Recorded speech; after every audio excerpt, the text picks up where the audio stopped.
Bodhisattva doctor Baba Saheb Ambedkar और इस देश के बहुजनों को मानवीय जीवन प्रदान करने वाले हमारे जितने भी महापुरुष हैं,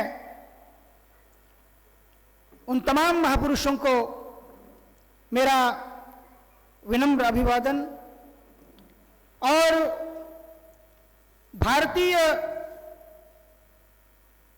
संविधान के निमित्त पर 26 जनवरी गणतंत्र दिवस के उपलक्ष्य में जो पिछले 20 वर्षों से हमारे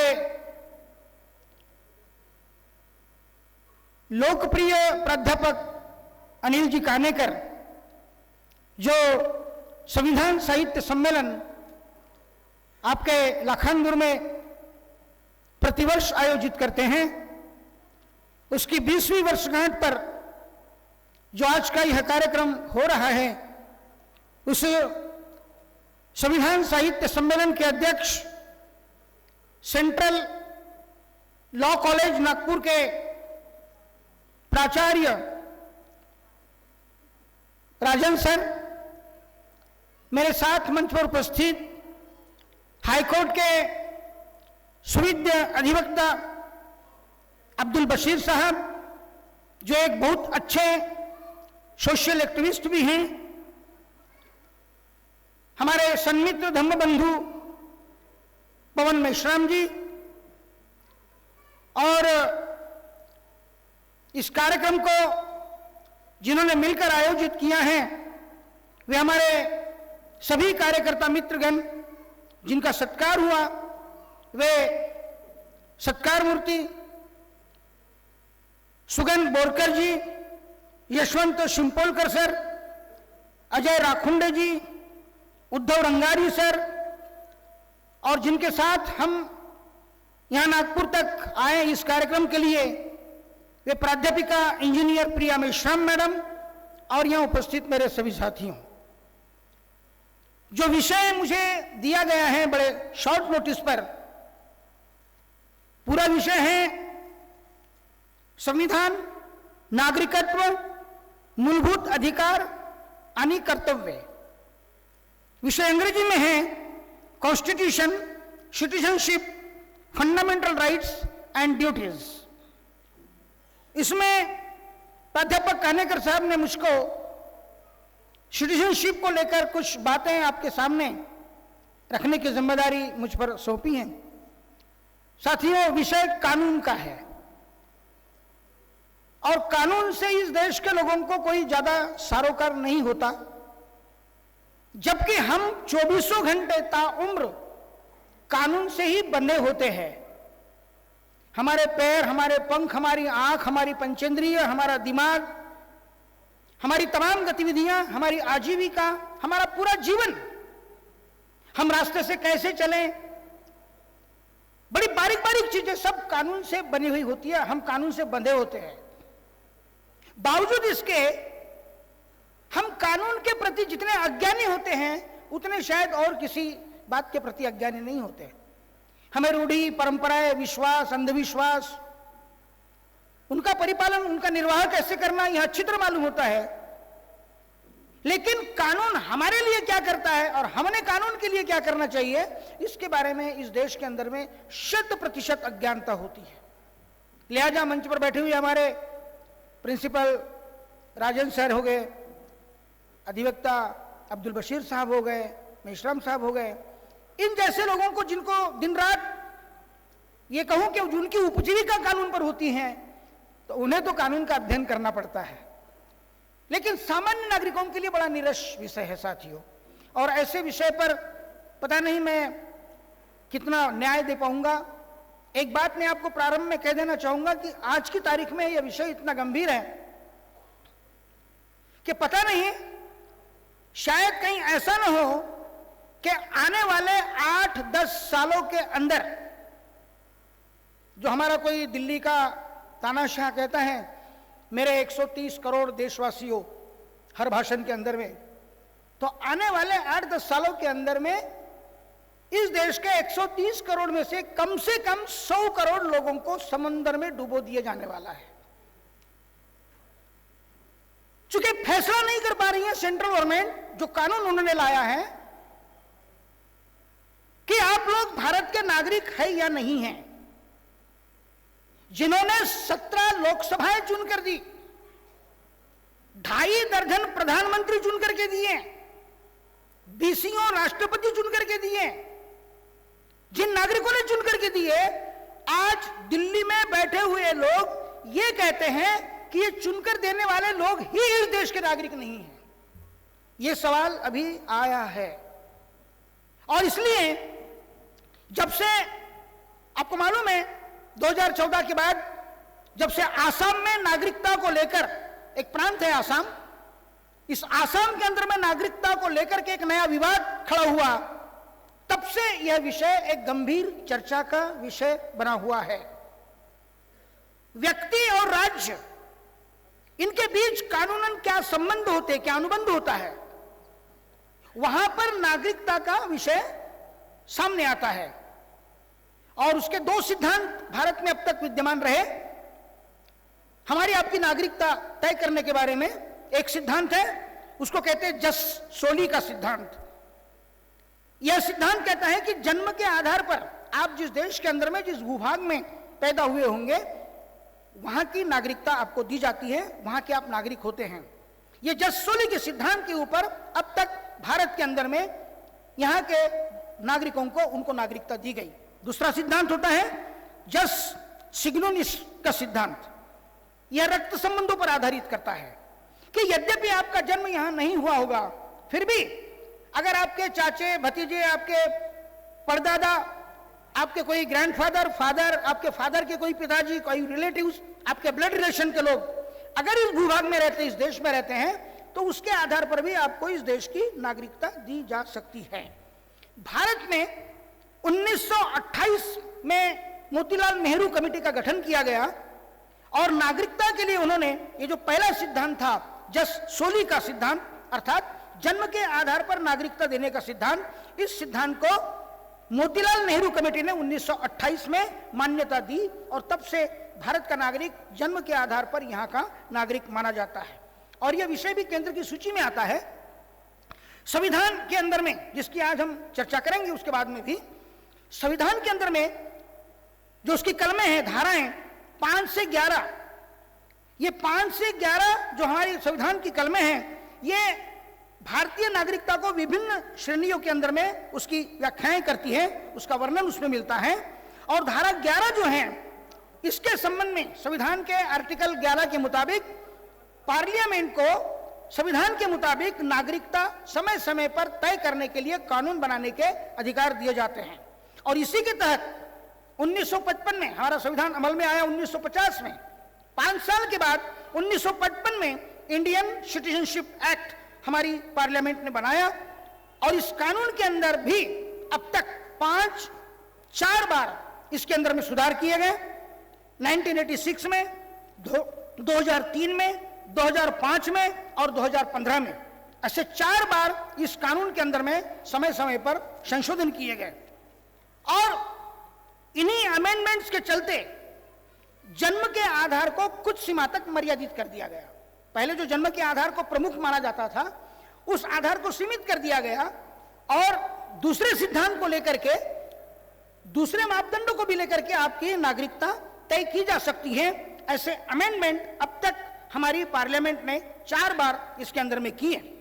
और एक दूसरा कानून है जो इससे संलग्न है, उसको कहते हैं फॉरेनर्स एक्ट, विदेशी नागरिकों का कायदा, जो उस व्यक्ति पर जो भारत का मूल नागरिक नहीं है, उसको अगर वो भारत में रहता है या भारत की नागरिकता ग्रहण करना चाहता है, तो अपनी नागरिकता सिद्ध करने की जिम्मेदारी ये फॉरेनर्स एक्ट उस व्यक्ति विशेष के ऊपर में सौंपता है।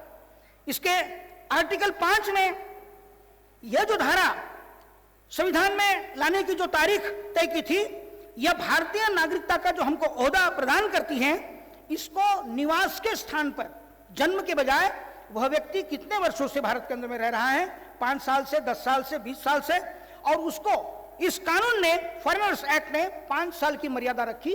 अगर कोई फॉरेनर पिछले 5 सालों से अगर भारत में कंटिन्यूसली रहता है तो उसको भारतीय नागरिकता के लिए अप्लाई करने का, रजिस्ट्रेशन करने का अधिकार यह कानून देता है, फॉरेनर्स एक्ट। आर्टिकल 6 के अंदर भी लिखा हुआ है, क्योंकि भारत को आजादी ही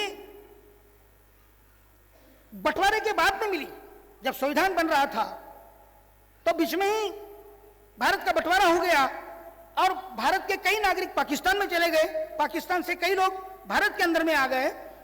इसलिए आर्टिकल 6 के अंदर में प्रावधान किया कि भारत को आजादी मिलते हुए जो बंटवारा हुआ, उसी के कारण जो समस्याएं पैदा हुई, नागरिकों की अदला बदली हुई, तो एक तारीख तय कर दी गई 19 जुलाई 1949 कि इस तारीख के पहले जो भारत में आकर के बसा है उस व्यक्ति को भारत की नागरिकता प्रदान की जाएगी, उसका रजिस्ट्रेशन किया जाएगा। उसके आर्टिकल 7 में लिखा हुआ है, एक नई डेडलाइन तैयार की गई कि जो लोग 1 मार्च 1947 के बाद, तारीख ख्याल में रखिए, 1 मार्च 1900, और शब्द ख्याल में रखिए आप, मैं उस पर आने वाला हूं। जो लोग, शब्द क्या है कि दोज हु, जो लोग 1 मार्च 1947 के बाद पाकिस्तान चले गए हैं लेकिन बाद में फिर वापस आकर के भारत में बसे हैं, रीसेटल हुए हैं, उन्हें भी भारत की नागरिकता प्रदान की जाएगी। यह आर्टिकल 7 में लिखा है। आर्टिकल 8 कहता है कि वह नागरिक जो मूलतः भारतीय हैं लेकिन विदेशों में रहता है, लेकिन उसके पूर्वज भारत में कभी रहते थे और आज भी रह रहे हैं, वह इंडियन डिप्लोमेटिक मिशन के तहत भारत में नागरिकता हासिल कर सकता है। जो व्यक्ति आज भी फॉरेन में रहता है लेकिन उसके कोई रिश्तेदार अगर यहां पर रहते हैं आज की तारीख में भी, और वो नागरिकता अगर हासिल कर सकता है फॉरेन में रहते हुए भी, तो ये फॉरेनर्स एक्ट के अंदर में उसकी कलमे है, इंडियन डिप्लोमेटिक मिशन के तहत वह व्यक्ति भारत का नागरिक होने का दावा कर सकता है।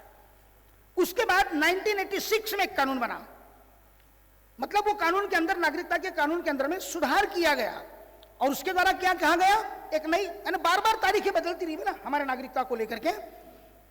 1986 के कानून में यह कहा गया कि 26 जनवरी 1950 जो आज का दिन है, आज की तारीख को या उसके बाद भारत में जिसका जन्म हुआ लेकिन 1 जुलाई 1987 तक, ख्याल में रखिए 26 जनवरी 1950 के बाद लेकिन 1 जुलाई 1987 के पहले तक जिनका भी जन्म भारत में हुआ है वे भारतीय नागरिक कहलाएंगे। मतलब अगर कोई फॉरेनर भी आकर के उसका जन्म अगर भारत में होता है 1 जुलाई 1987 के पहले तक, वो भारत का नागरिक बन सकता है, कहलाया जा सकता है। लेकिन जिनका जन्म 1 जुलाई 1987 से 4 दिसंबर 2003 तक, ये डेडलाइन फिर नहीं बनाई गई, इसके बीच 1 जुलाई 1987 से 4 दिसंबर 2003 तक, इसके बीच में जिनका जन्म भारत में हुआ है वे भी भारत के नागरिक कहलाएंगे, बशर्ते एक कंडीशन थी कि उनके माँ बाप में से कोई भी एक भारतीय व्यक्ति हो, पेरेंट्स जिसको कहते हैं, माँ या बाप में से। फिर उसके बाद में 2003 में और एक अमेंडमेंट आया, वो सुधार किया गया, वो ये कहता है कि जिनका जन्म 4 दिसंबर 2004 या उसके बाद 4 दिसंबर 2004, ये अभी भी की बात मैं कह रहा हूं, या उसके बाद भारत में हुआ है, उसे नागरिकता तभी मिलेगी जब उसके मां बाप दोनों भारतीय हो। पहले एक की बात थी, उसको रिस्ट्रिक्ट कर दिया गया, फिर दोनों पर बंधन डाला गया कि मां और बाप दोनों ही भारतीय होना चाहिए। उसके पेरेंट्स या तो एक अवैध रूप से आया हुआ भारतीय प्रवासी हो और एक भारतीय मूल का हो, पेरेंट्स में से एक अवैध प्रवासी बनकर के आया हो और एक भारतीय मूल का हो, मां या बाप में से, तो उसे भारतीय नागरिकता दी जा सकती है। इस सुधार ने ब्लड रिलेशन को और भी मर्यादित कर दिया। फिर वही कोई बोलेगा कि मेरे परदादा रहते थे, मेरे चाचा रहते थे, मेरे काका रहते थे, मेरे आका रहते थे, बोले वो नहीं, केवल पेरेंट्स के ऊपर में उसने इसको रिस्ट्रिक्शन डाल दिया। अब तक ये 2003 तक जितने कानूनों का और जितने अमेंडमेंट्स का मैंने हवाला दिया, इन तमाम कानूनों में कहीं पर भी धर्म का उल्लेख नहीं है। आप ये बात ख्याल में रखिए, व्यक्ति, जो व्यक्ति, हर कानून के अंदर में कहा गया है, जो व्यक्ति यहां रहता हो, जो व्यक्ति फॉरेन में रहता हो, जिस व्यक्ति के मां बाप यहां रहते हो, उसको धर्म का लबादा कभी भी पहनाया नहीं गया। लेकिन 2014 के अंदर में जो CAA का कानून लाया गया और जिसका पहला प्रयोग आसाम के अंदर में किया गया, वो कानून क्या कहता है अब देखिए। यानी बात अड़चन की कहां पैदा हो रही है। अभी जो बिल आया और जिसका एक्ट बनाया गया, वो ये कहता है कि यह नागरिकता की बात सिर्फ 6 धर्मों के लोगों तक सीमित रहेगी। हिंदू, सिख, बुद्धिस्ट, जैन, पारसी और क्रिश्चियन।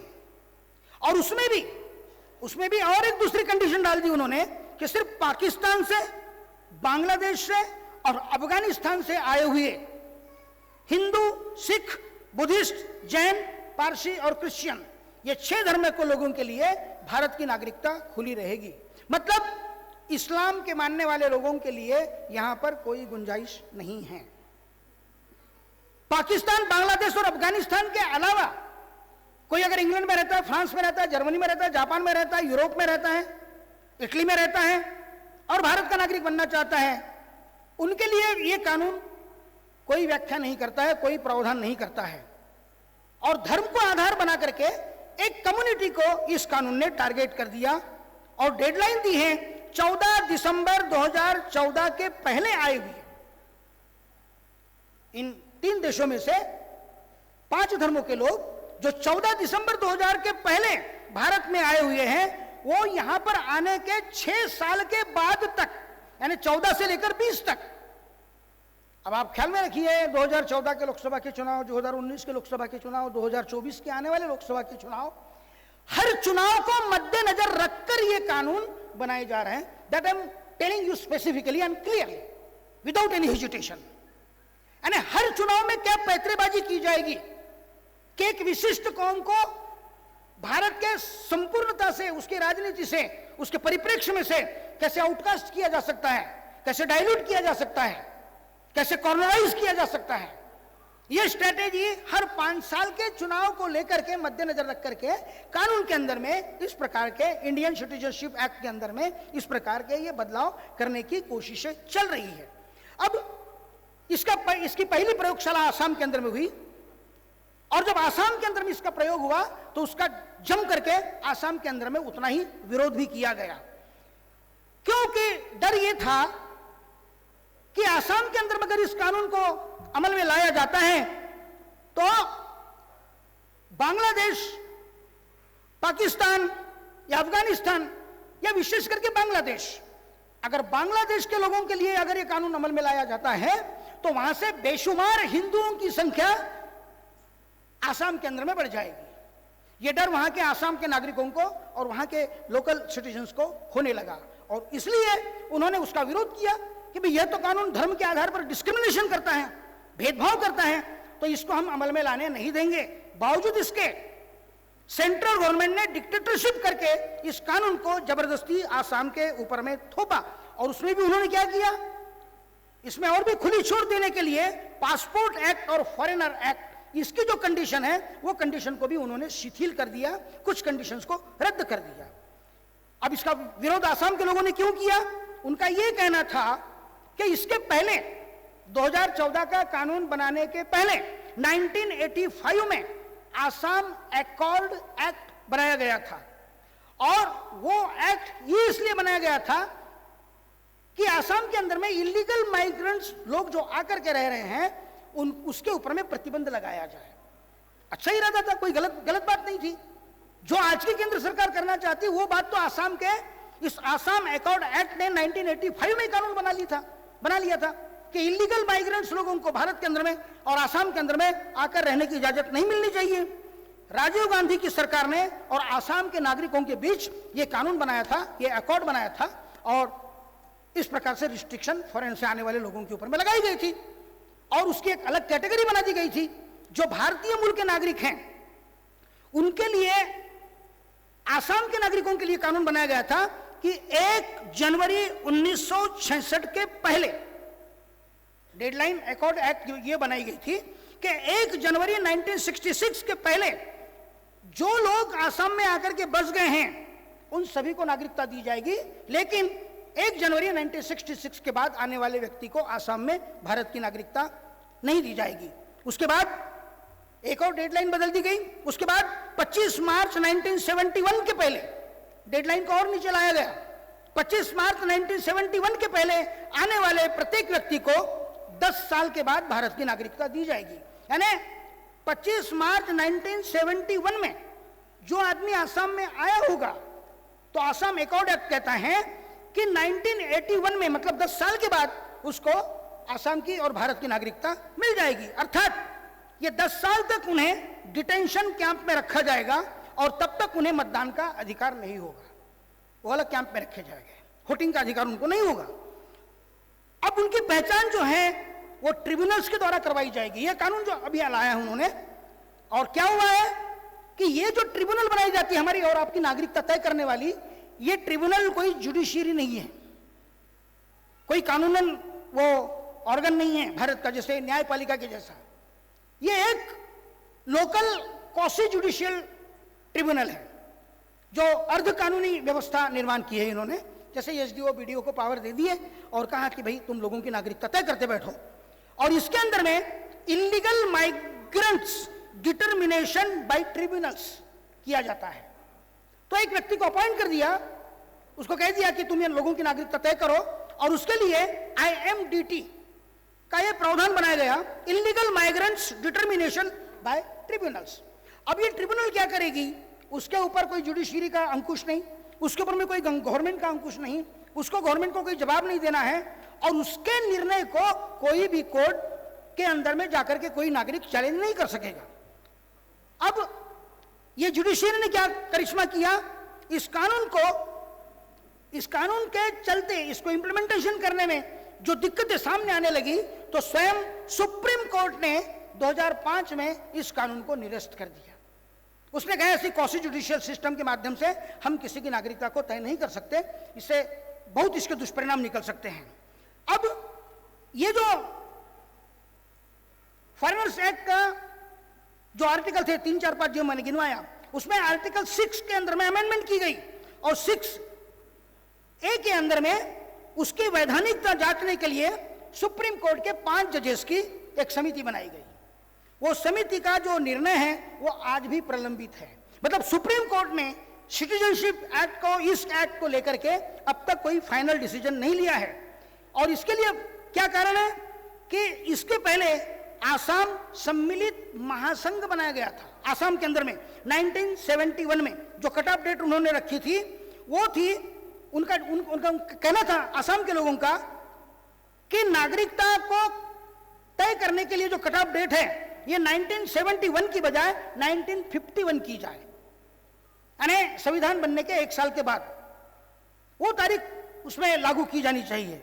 लेकिन सेक्शन 6 जो है ये 1986 में उसके अंदर में घुसेड़ा गया, और उसके कहा गया कि हम इसको अभी 2014 के आधार के ऊपर में अब इसको डिटरमिन करना चाहेंगे, और अभी तक इसकी वैधता को सुप्रीम कोर्ट ने भी मान्यता नहीं दी है।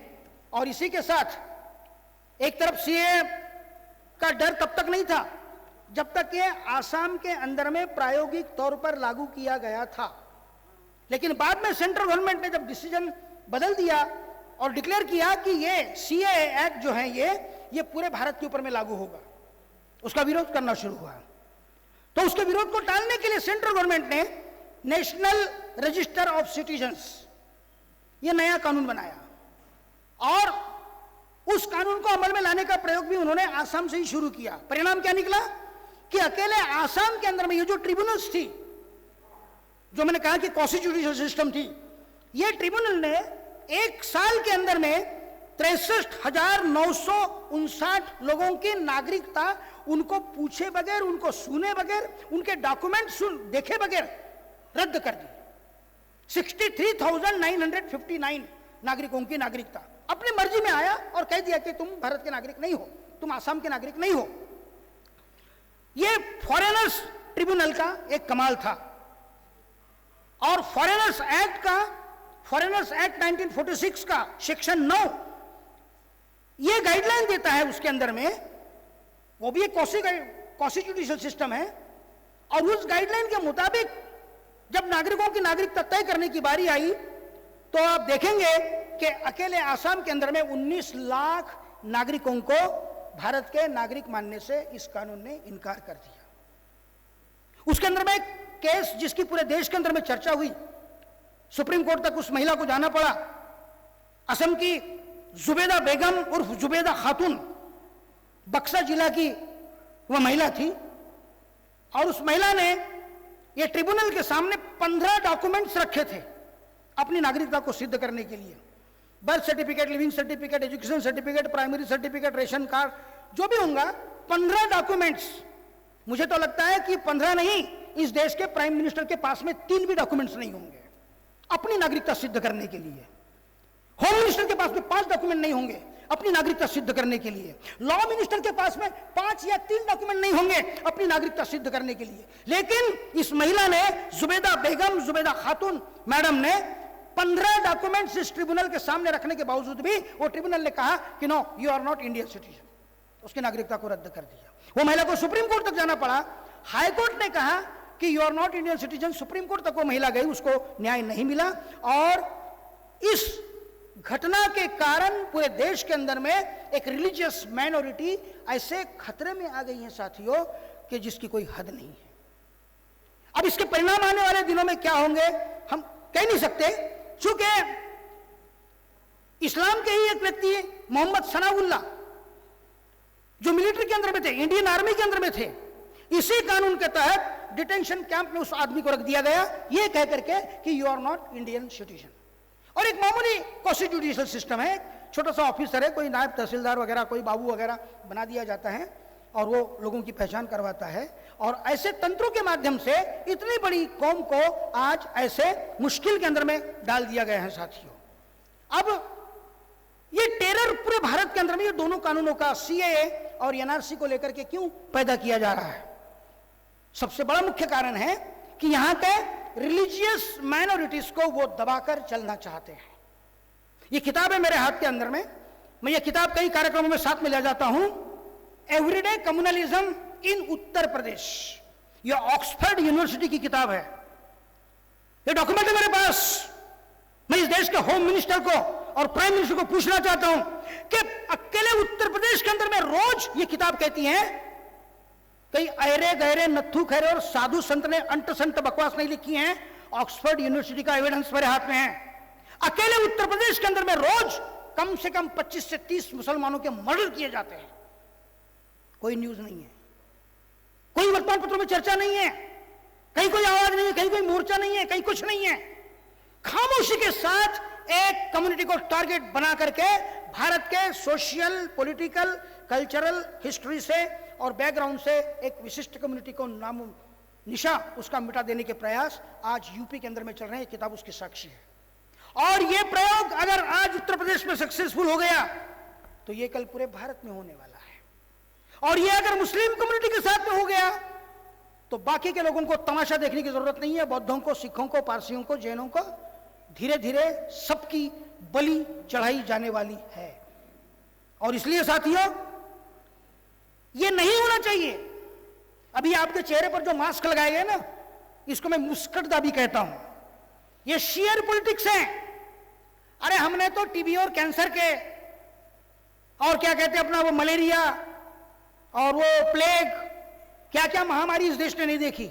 लेकिन किसी भी बीमारी को लेकर के मीडिया के द्वारा 24 घंटे लोगों के दिल दिमाग के अंदर में इतना वहम, इतना डर पैदा करने का करिश्मा मैंने मेरे जिंदगी के 71 सालों के अंदर में मैंने आज तक कभी नहीं देखा साथियों। एक बीमारी का बहाना बनाकर इस देश के 130 करोड़ लोगों का दमन किया जा रहा है, वैसे ही दमन किया जा रहा है, उनके मूलभूत अधिकार उनसे छीने जा रहे हैं। यह मुस्कटदाबी है साथियों, जिसको कायम करने के लिए यूएपीए का कानून बनाया गया, आर्म्स एक्ट बना गया। जम्मू कश्मीर के अंदर में सेंट्रल गवर्नमेंट की जबरदस्ती करके धारा 370 को जबरदस्ती लादा गया, वो अनकॉन्स्टिट्यूशनल है। राजन सर बताएंगे मेरे बाद में। कि इंडियन कॉन्स्टिट्यूशन के अंदर में लिखा हुआ है कि जब तक जम्मू कश्मीर की असेंबली ये प्रस्ताव पारित नहीं करती कि हमको संघ राज्य में विलीन होना है, तब तक संघ राज्य उनके ऊपर में दादागिरी नहीं चला सकता। लेकिन जबरदस्ती हर घर के अंदर में मिलिट्री के पहरेदार और बंदूकधारी खड़े करके तुमने कानून वहां पर लगाया और उसके लिए तुमने आर्म फोर्सेस एक्ट बनाया, यूएपीए का एक्ट बनाया, पब्लिक सेफ्टी का एक्ट बनाया और नेशनल सिक्योरिटी का एक्ट बनाया। और इन चारों कानूनों का आज दुरुपयोग करके भारत के अंदर में लोगों की अभिव्यक्ति वैचारिक स्वतंत्रता को दिन रात उसका कत्लेआम किया जा रहा है। साथियों, एक एक कम्युनिटी को निशाना बनाकर, एक एक व्यक्ति को निशाना बनाकर आसाम के अंदर में जो हुआ, अब पूरे देश के अंदर में उसको करने का यह करिश्मा चल रहा है। और जो भी इस पूरी व्यवस्था के खिलाफ बोलेगा उसका हश्र क्या होगा? आपका बोलना, आपने अगर बोला, आपने अगर लिखा, आपने कुछ भी किया, कोई एक्टिविटीज अगर की, तो ये चारों कानून UAPA, arm forces act, public safety act और नेशनल सिक्योरिटी एक्ट, ये चारों कानूनों के तहत आपको कभी भी जेल के अंदर में रफा दफा कर दिया जा सकता है, आपकी प्रॉपर्टी को सीज किया जा सकता है, आपकी प्रॉपर्टी बेच दी जा सकती है, उसका नीलाम किया जा सकता है और आपके पूरे परिवार को हमेशा के लिए बदनाम किया जा सकता है। साथियों, इतनी बड़ी कोशिश इस देश के अंदर में ये चार कानूनों के माध्यम से चल रही है और ये चारों कानूनों के तहत अब तक जिनके ऊपर में क्रिमिनल केसेस लगाई गई, जिनको जेलों के अंदर में ठूसा गया, उसमें 27% मामले देशद्रोह के ये आदिवासियों पर लगे हैं। 27% केसेस ऑफ सेडिशन एक्ट, 35% मामले एससी और दलितों पर लगे हैं, 27% आदिवासियों पर, 35% मामले एससी और दलितों के ऊपर और 47% मामले इस देश के मुस्लिम समुदाय के लोगों के ऊपर में लगे हुए हैं। साथियों, और इस प्रकार से इस पूरे देश को आज, हमने तो ब्रिटिशों के राज में जलियांवाला बाग सुना था, आज कानून के माध्यम से पूरे देश को जलियांवाला बाग बनाया जा रहा है। साथियों, इतनी क्रूरता, निर्ममता और अमानवीयता के साथ ये तमाम कानून हमारे ऊपर में थोपे जा रहे हैं और उसका परिणाम ये हो रहा है साथियों कि आज ये सेडिशन लॉ के चलते, जबकि भारत का संविधान उसकी धारा 19(1) और 19(2) ये कहती हैं कि व्यक्ति को आजादी देता है, ये संविधान अभिव्यक्ति की स्वतंत्रता देता है, विचारों की स्वतंत्रता देता है। धारा 19(2) ये कहता है कि उसके ऊपर में सर्टेन रिस्ट्रिक्शंस भी लगाए गए हैं देश की सिक्योरिटी और इंटीग्रिटी को ध्यान में रख करके। लेकिन सुप्रीम कोर्ट का भी ये कहना है कि इंडियन पिनल कोड की जो ये कलम है 124A, दो देशद्रोह की व्याख्या करती है। सुप्रीम कोर्ट ने भी कई निर्णयों के अंदर में कहा है कि 124A को इंडियन कॉन्स्टिट्यूशन का आर्टिकल 19(1) के तहत उसके मद्देनजर ही देखा जाना चाहिए, उसके अलावा नहीं देख सकते। सुप्रीम कोर्ट ये कहता है कि संविधान की धारा 14, 19 और 21, कॉन्स्टिट्यूशन की आर्टिकल्स 14, 19 और 21, इनके दायरे में ही इंडियन पिनल कोड के सेक्शन 124A को देखा जाना चाहिए। उसको अलग करके हम देशद्रोह की व्याख्या नहीं कर सकते हैं। ये तमाम बातें हमारे सामने स्पष्ट होने के बावजूद भी साथियों, आज 2018 के 31 दिसंबर को पुणे के अंदर में जो एल्गार परिषद हुई थी, जिसके अंदर में पूरे भारत के साहित्यकारों ने, विद्वानों ने शिरकत की थी, एक वैचारिक परिषद थी, बाकी कुछ नहीं था, किसी को मर्डर करने को कोई प्लानिंग नहीं था। लेकिन आज भी 2017 के 31 दिसंबर के एल्गार परिषद को लेकर आज भी जेल के अंदर में पूरे देश के हमारे 17 इंटेलेक्चुअल्स, कवि, साहित्यिक, लेखक, वकील, इनको जेल में रखा गया है। और अब तक उनके खिलाफ में कोई चार्जशीट कि इन्होंने कैसे देशद्रोह किया, क्या किया इन लोगों ने, क्या कसूर है, अब तक भी उनकी चार्जशीट कोर्ट के सामने पेश नहीं की गई है। और विदाउट चार्जशीट के आज करीब करीब 3 सालों से advocate Surendra Gadling, professor Shoma Sen, Mahesh Raut, professor Hany Babu, Sudhir Dhawale, Rona Wilson, Gautam Navlakha, जिनकी उम्र 81 वर्ष की है, जिनके हाथ पैर भी नहीं चलते, वरवरा राव, कवि वरवरा राव, सुधा भारद्वाज, फादर स्टेन स्वामी, जिनकी 85 वर्ष की उम्र है, हरनोन गोंसाल्विस, अरुण फरेरा, प्रोफेसर आनंद तेलतुंबड़े, प्रोफेसर डॉक्टर साई बाबा और कबीर कला मंच के सागर गोखले, रमेश गायचोर, ज्योति जगताप, ये तमाम लोग आज साहित्यिक हैं, कवि हैं, कलाकार हैं, लेखक हैं, चिंतक हैं, इन इंटेलेक्चुअल लोगों को आज जेल में रखा गया साथी। और दूसरे तरफ वो कोई साध्वी प्रज्ञा मालेगांव बम ब्लास्ट के अंदर में आरोपी हैं, आज भी उसके ऊपर में केसेस चल रही हैं, लेकिन उसको वो आरोपी होने के बावजूद भी चुनाव में खड़ा किया जाता है, खासदार बनाया जाता है, और खासदार बना करके पार्लियामेंट के साथ साथ कमिटियों के अंदर उसको मेंबर बनाया जाता है, एक क्रिमिनल को। और दूसरी तरफ जिन लोगों ने चीटी भी नहीं मारी होगी, अब तक कहीं सिद्ध नहीं किया गया, उन 17 लोगों को, इंटेलेक्चुअल लोगों को, साहित्यकारों को जेल में रखा गया साथियों। ये आने वाले दिनों के अंदर में इस देश के नागरिकता के ऊपर में बहुत बड़ा संकट है, और जिस दिन यहां की नागरिकता खत्म होगी तो मैं समझता हूं कि दुनिया का सबसे बड़ा ये कॉन्स्टिट्यूशन को मानने वाला रिपब्लिक कंट्री भी विश्व के नकाशे पर नहीं रहेगा। इसलिए आज देश के प्रत्येक नागरिक को इसके बारे में सचेत रह करके हमें क्या करना है उसकी प्लानिंग बनानी पड़ेगी, हमें एक्शन में आना पड़ेगा, मैदान में उतरना पड़ेगा। मैं उन किसानों के, मजदूरों के आंदोलन को सलाम करता हूं बड़े आदर के साथ। जिन किसानों की ट्रैक्टर रैली निकली है, उस ट्रैक्टर रैली को मेरा सलाम है। क्यों? कि भारत की आजादी के अंदर इससे बड़ा आंदोलन कभी इन देश के नागरिकों ने नहीं किया और कभी होने वाला भी नहीं है। और मैं कहता हूं कि द फेल्यूर ऑफ किसान आंदोलन will be the failure, greatest failure of Indian democracy. और अगर ये किसान आंदोलन जीतता है तो it will be the greatest victory of the Indian democracy. और इसलिए भारत के गणतंत्र को बचाने के लिए, संविधान को बचाने के लिए इस किसान आंदोलन को देश के कोने कोने से प्रत्येक व्यक्ति ने अपनी आवाज बुलंद करके उस मोर्चे को मजबूत करना चाहिए, सक्सेसफुल करना चाहिए साथियों। इन्हीं शब्दों के साथ मैं अपनी बातों को विराम देता हूं। धन्यवाद, बड़े प्रेम और शांति से आपने मुझको सुना। जय भीम, जय भारत।